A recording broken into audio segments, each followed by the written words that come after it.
Om Shanti everyone, and welcome back on the third day of 21-day goal to cleanse tough habits. I hope you got a chance to revisit the spiritual wisdom that was shared with you, and also hopefully you got a chance to reinforce it with the experience of the spiritual wisdom, because it's very important to have that repetition, because repetition kind of makes it firm in the mind. And then that practice starts to become more natural. Otherwise, it's like you take the spiritual wisdom, you experience it for some time, but if it's not reinforced, then it's like water off the duck's back. So to actually get over any tough habit, repetition is the key. So before we go into meditation, we will do a quick recap from our day 2 spiritual knowledge that was shared and the experience that we had. So we did look at the soul's right posture. So we saw that each one of us is a soul and the body is just a vehicle. And soul's right posture is love, peace, happiness, joy. And when the soul thinks, I am my body, it is quite a misalignment in the posture. And when there is misalignment in the posture, there is pain. And then that pain is manifested in the form of these harmful negative habits that we have created. So for that, healing takes place by coming back to soul awareness. And that realization helps us understand that every soul originally is loveful, peaceful. Nobody gets angry or dislikes somebody out of choice. But just because they've forgotten who they are doing it out of ignorance. But when I am awake, I can see that truth and I can feel compassion and not anger. So that is why, just as we help others when they're physically in pain or when they're physically feeling discomfort, we don't accuse them of it, but we actually go and help them. So it's an acceptance, and along with acceptance, there is a lot of desire to help. There is no hurt taken in any way. In the same way, there's a lot of acceptance for the soul, from the soul for one's own part also. The part may not look very perfect and we keep comparing our part with others' part, but the true understanding of the real self helps us get out of that expectation with the own part and expectation of the other's part. And so we are not accepting just because we are expected to accept. We accept out of deep understanding of the original nature of every soul. So, would like to start just a few words from Albert Einstein, a very inspiring quote, that science without religion, here you can think of it as spirituality, religion of the soul, which is peace, love. So science without religion is lame, and religion without science is blind. So let's take a moment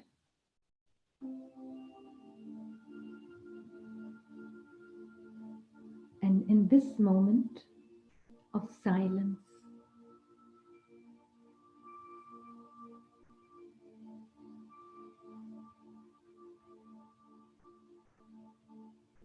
there may have been many situations in the day, many different types of thoughts.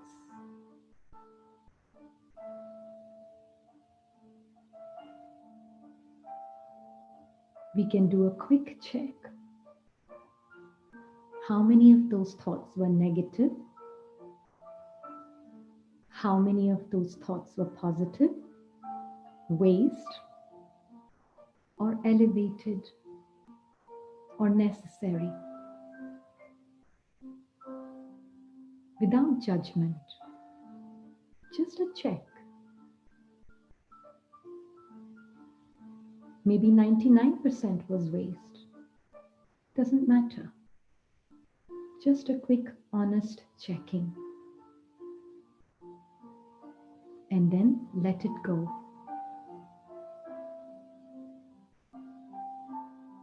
With acceptance. This moment is a new moment.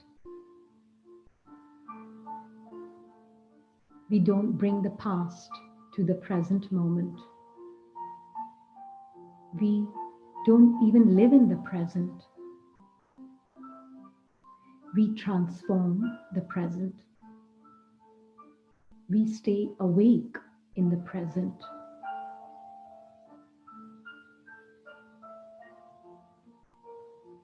And in this moment, past is past, full stop.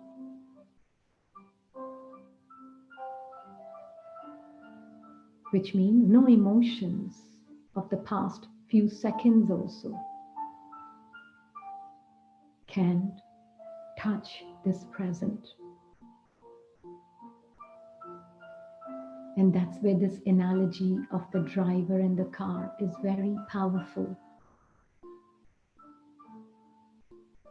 Where the car indicates the body and the driver indicates the soul.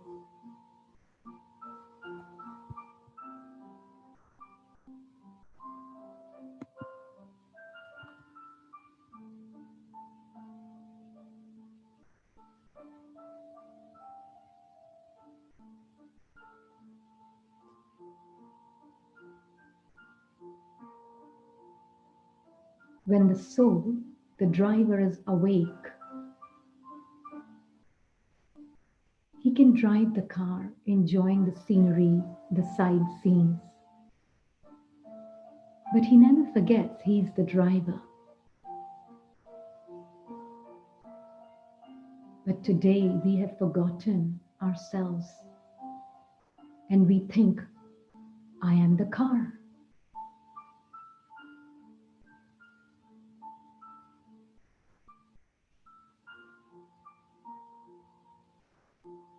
And when the driver sleeps at the helm, at the wheel of the car, he's not safe for himself and he's not safe for others.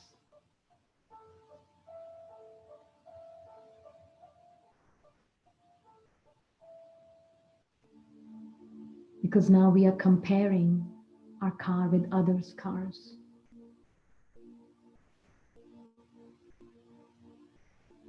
Having collisions with others' cars. Singing songs of love for the car and completely ignoring the real living being, the one who feels, the one who thinks, the one who experiences. That invisible driver is forgotten, getting attached to the car, living in fear of losing the car, forgetting that the real invisible being, the driver that I am, is immortal.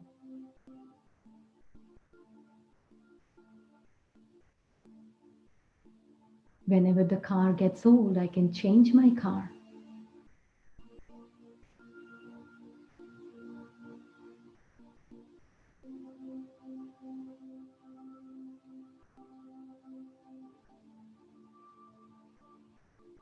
So in this meditation practice, we are just separating the driver from the car and keeping the driver awake.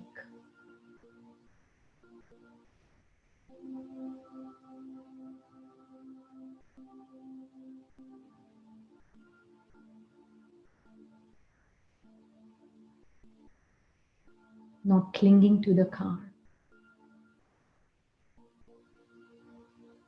but using it with respect.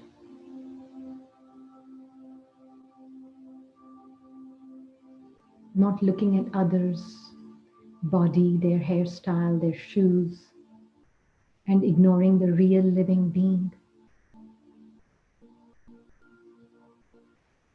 But bringing the focus first on the self as that being of consciousness, and the others as the being of consciousness, who is loveful, peaceful, divine, angelic. And that generates a beautiful feeling and vibration that is healing for the self and healing for other beings, which helps us stay awake and other invisible drivers stay awake.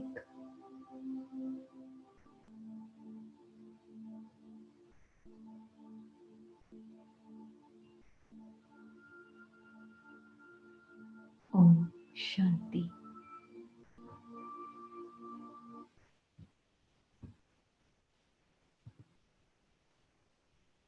Wanted to introduce this very important phenomenon because this information personally feel that has the potential to completely shift our thinking, and it answers many different questions. And that is the phenomenon of reincarnation. We've all heard that soul is an energy and it is eternal. That means the soul has continuity. So only when we understand the soul as energy can we see long term and create habits accordingly. So if you have noticed in a family, we'll give you an example to understand it. In a family, there can be 2 or 3 or 4 or 5 kids or 10 kids. And each child has a different personality, had different habits, has different attitude. Parents are the same.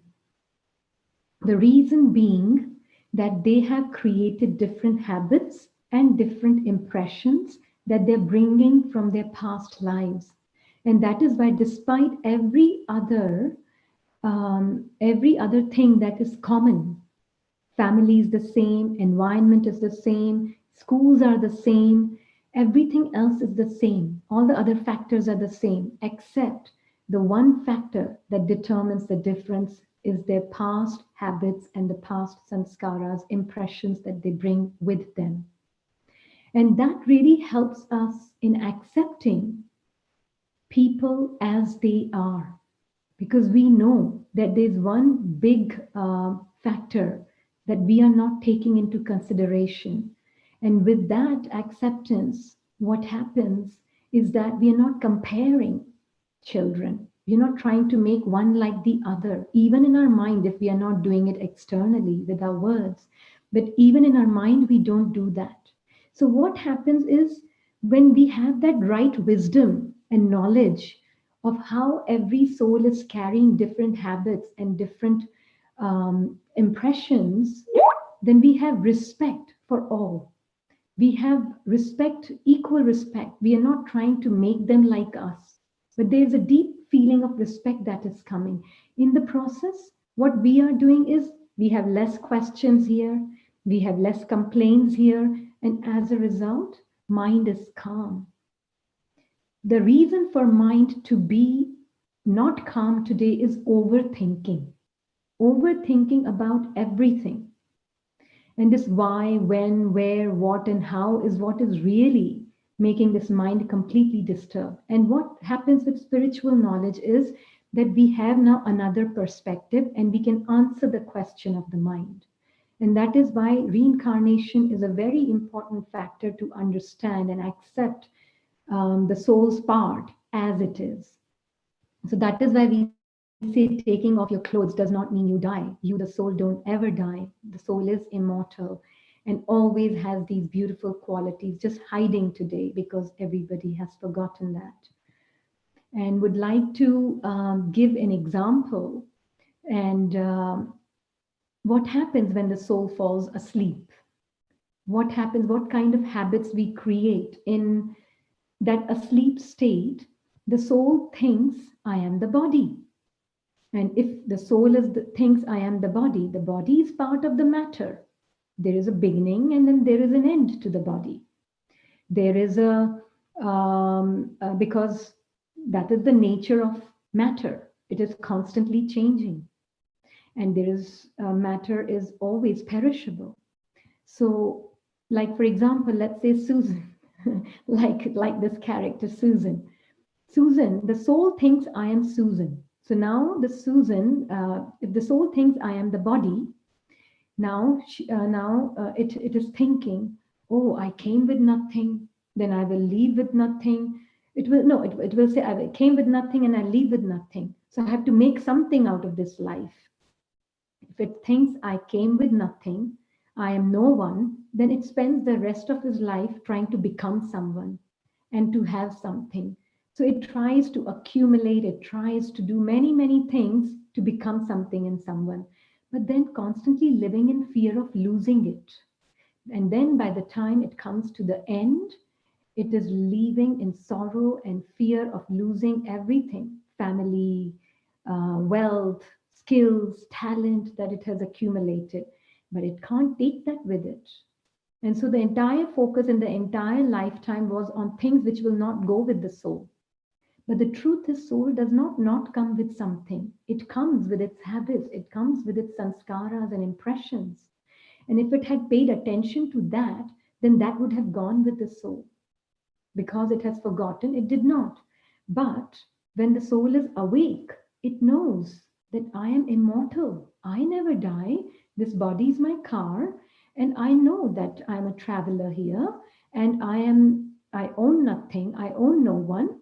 There is, yes, I am experiencing everything through this body. And I appreciate everything. I use everything. But I'm not attached to anything, which means I'm not living consistently and persistently in the fear of losing anything.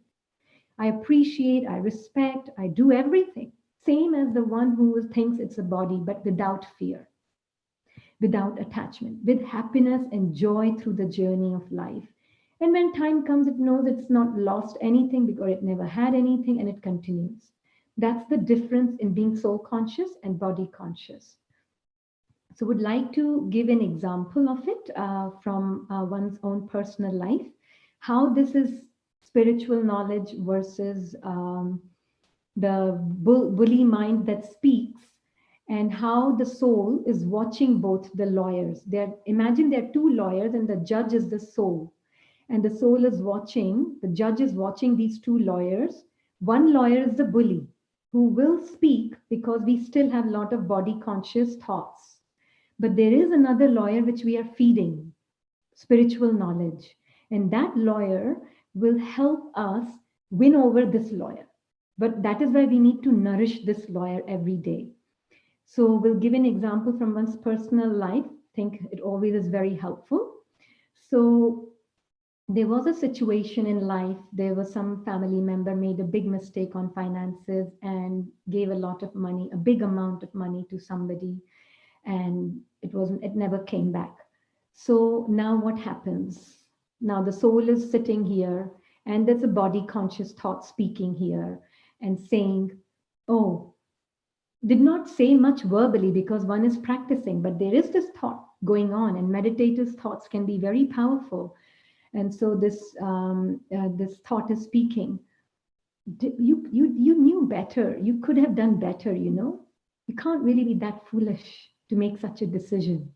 This is what it's talking.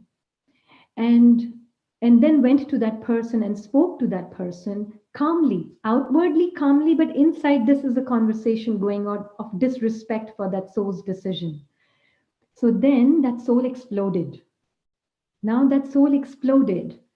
So now, because one is meditating, but there is ego still there, so ego is saying, you were wrong. You have no right to speak to me like this. This is ego speaking, the bully speaking, and that Rini consciousness or the body consciousness speaking. Now the angel is being fed every day. So another conversation starts, and the angel says, but you know that your security does not come from money. That soul did not want to lose that money. It happened. It is done, over, finish. Now see what can we do to come to arrive to a solution with respect and love. That is the most important thing to not lose. Money lost, it's fine. Love and respect lost in relationship, that is not acceptable. And then the bully speaks its own thoughts. And then the angel talks back. Finally, after some half an hour or 45 minutes, the angel wins. Soul is watching the whole thing, not fighting anything. The soul is watching it as a game, as an entertaining game. And that game feeling is very important because then this work that we are doing in our inner mind is absolutely fun. It is not a drag, it's fun. And that is what happened. And when the angel won, and this work is going on here, that other soul is receiving this energy of this transformation work that is going on. And he came and he said, I am sorry, I should not have done this. Now, this one, now the soul is not happy or sad about it because it has already won over ego. Its happiness is coming from that, not from his apology. It didn't care whether he apologized or not.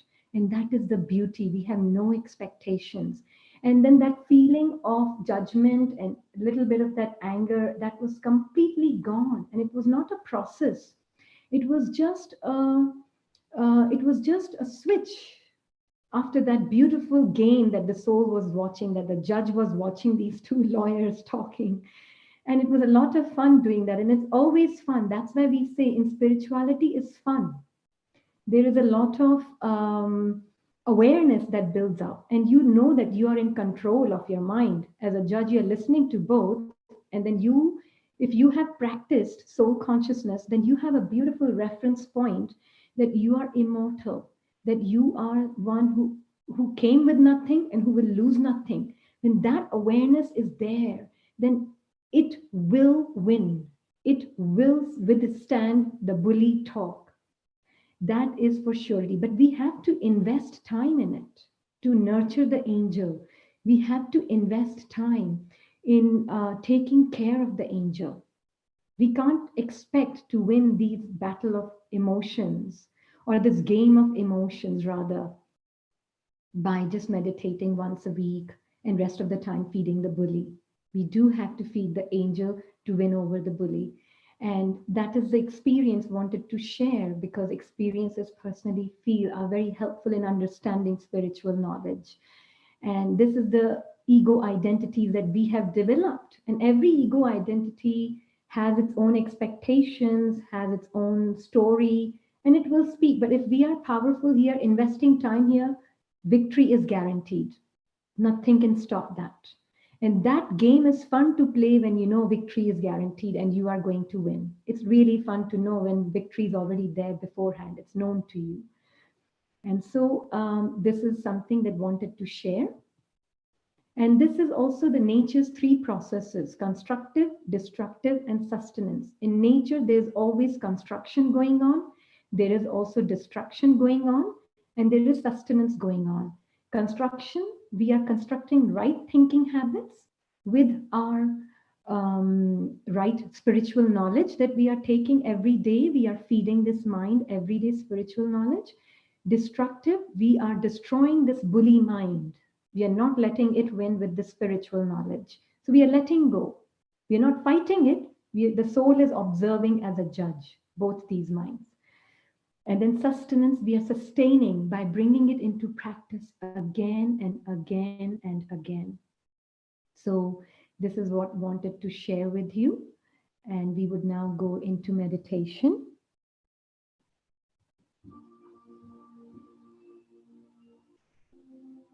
and would like to share this beautiful story of the eagle and the chicken.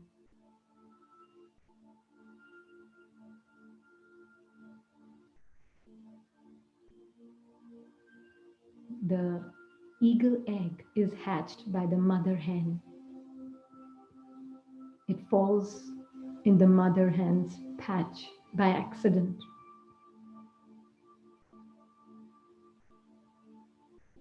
And so he is raised with chickens, he talks like chickens, he's feeding on the chicken food, he sleeps in the chicken coop, thinking I am the chicken. One day he sees a beautiful eagle in the sky. And when he sees this beautiful eagle in the sky, he feels that wish to fly.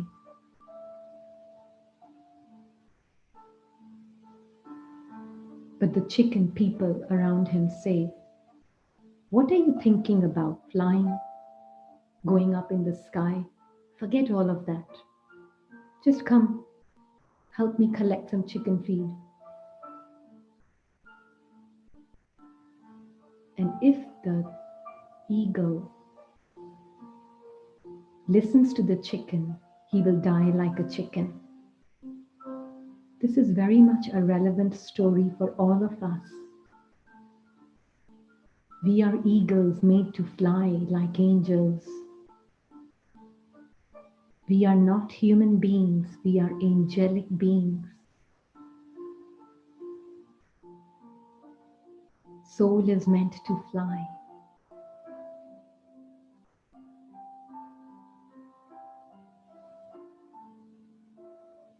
The practice of this meditation teaches the angelic being to fly in the sky, discover its wings,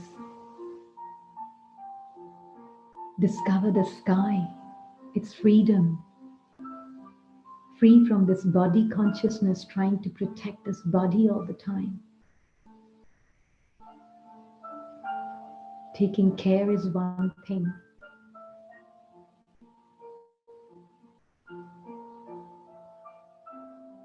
But being trapped in it is another. Eagle is free to fly and come to the ground when needed.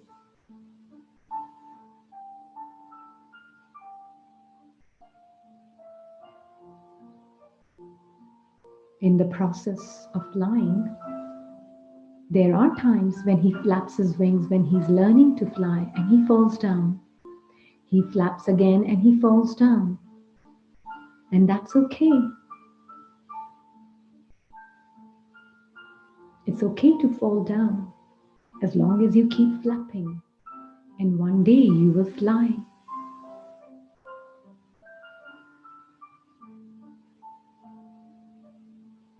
The soul, the angelic star, is now useful to himself and useful to others when he knows this bigger map of the sky and the earth.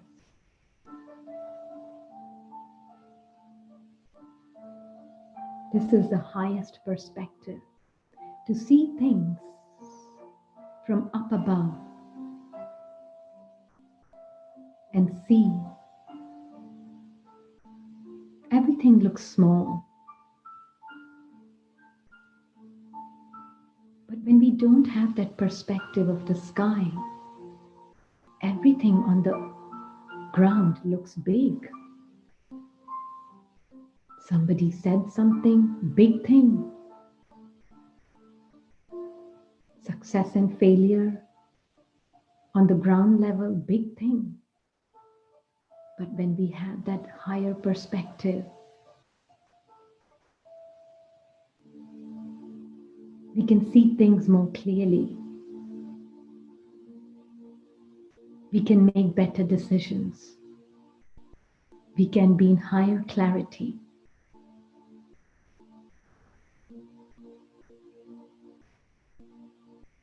We means the eagles, the angelic stars, not living in fear or insecurity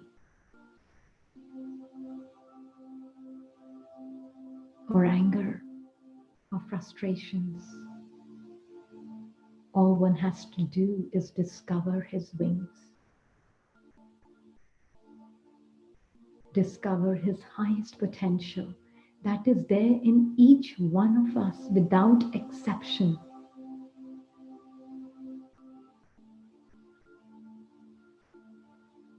Each one of us is a knowledgeable soul without exception. All we are doing here is re-emerging that knowledge, that spiritual wisdom that each one of you already has.